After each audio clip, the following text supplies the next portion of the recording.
Okay, so now we're going to do another integration by parts problem. And this is a rather simple one. We're given the integral of x e to the 5x dx. And once again, we're just going to use our formula here for integration by parts. And we're going to give values to u and dv. And then with that, we're going to also define v and the derivative of u.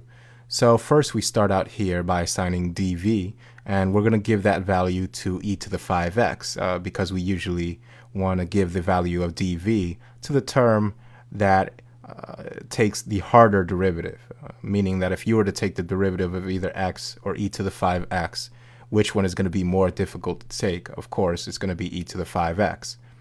So we give that value of dv to e to the 5x. And so now we want to find v because it's just one of the terms in this formula. So we have to find a term that when we take the derivative of it, when we take the derivative of that term, it's going to give us e to the 5x.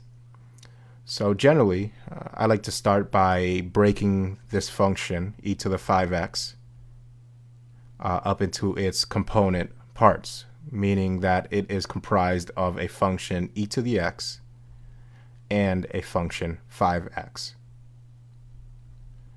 And so let's take the derivatives of both of these, and we'll use the chain rule to see what happens when we take the derivative of the composite function e to the 5x, so that we can gain further insight as to what we need to do in order to find the antiderivative, which will assign the value of v. So the derivative of e to the x, of course, is just going to be e to the x again. And the derivative of 5x is, of course, just 5. So if we use our chain rule with the formula h prime of g of x times g prime of x, if we use that formula and we take the derivative using e to the x as being h prime, or I'm sorry, just h of x, and 5x being just g of x, then the derivative of e to the 5x is just going to be e to the 5x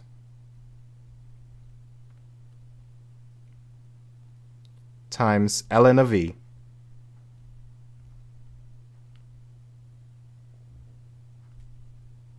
times 5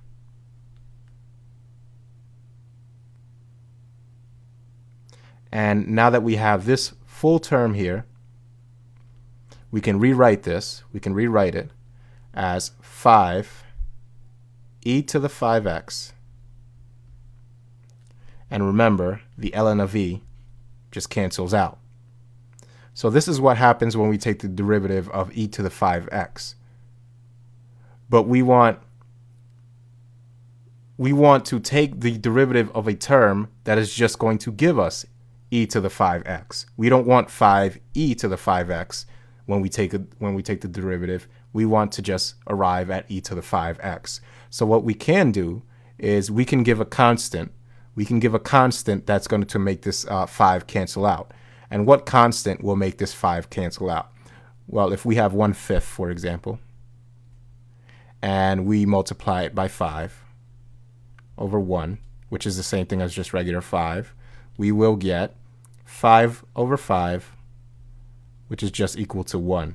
So if we have, for example, if we have 1/5 e to the 5x, and we take the derivative of that, then we should, in fact, arrive at e to the 5x. Because it's the same process that we just took it's the same process that we just took here when taking the derivative of e to the 5x. But with this 1/5 constant in the term, it's just going to make the 5 cancel out when we arrive at this 5e to the 5x. So we now have our value of v. So v is going to equal 1/5 e to the 5x. And u, of course, is just equal to x. and du is just going to be equal to 1. So now we have all our terms, and we can start our integration formula. Let me erase some of this.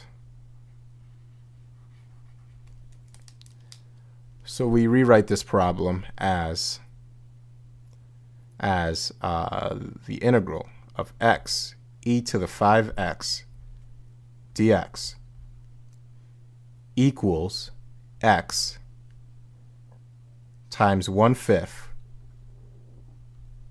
e to the 5x minus, and then once again we're going to write 1/5, but on the outside because it's a constant, 1/5 times the integral of e to the 5x times the derivative of x, which is just 1. So we don't even have to write that.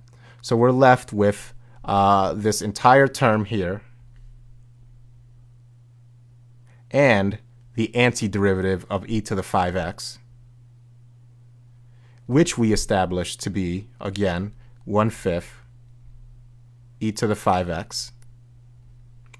And so basically we're multiplying this entire term by 1/5 in order to get this integral sign out of this equation. So 1/5 times 1/5 is of course going to be 1/25 e to the 5x. And now we have all of the integration symbols out of this equation, and we can just rewrite as saying the integral of x e to the 5x dx equals 1/5 x times e to the 5x minus 1/25 e to the 5x. It's just a simple integration problem, and as long as we use this formula here, the integration by parts formula, we will arrive at this answer every time. Thanks again for watching. Please subscribe, rate, and comment.